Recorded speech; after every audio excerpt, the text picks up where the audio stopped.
સમાચારમાં આગળ વધી તમિલ નવા વર્ષમાં પ્રધાનમંત્રી નરેન્દ્ર મોદી ઉપરાષ્ટ્રપતિ સાથે મુલાકાત કરી। પ્રધાનમંત્રી મોદીએ ઉપરાષ્ટ્રપતિ સીપી રાધાકૃષ્ણનને તમિલ નવા વર્ષ માટે શુભકામના પાઠવી। નવી દિલ્હીમાં ઉપરાષ્ટ્રપતિના સત્તાવાર નિવાસસ્થાને પીએમ મોદી પહોંચ્યા અને નવા વર્ષ નિમિત્તે ભગવાન વિષ્ણુ અને દેવી દેવતાઓની પૂજા અર્ચના કરી।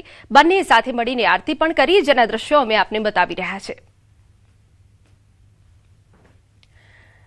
नारी शक्ति वंदन अधिनियम में संशोधन पर बोल्या भूतपूर्व लोकसभा स्पीकर मीरा कुमार। તેમણે કહ્યું કે મેં આ જોયું છે અને આ સંઘર્ષ 30 વર્ષથી ચાલી રહ્યો છે। तय हुआ था और ये लड़ाई 30 साल से चल रही है। पहले जो गीता मुखर्जी कमेटी बनी थी, मैं उस समय उसके सदस्य थी। पिछले 30 वर्षों से हम लोग संघर्ष कर रहे हैं। जब आ जाएगा तो हमें लगेगा हमारा संघर्ष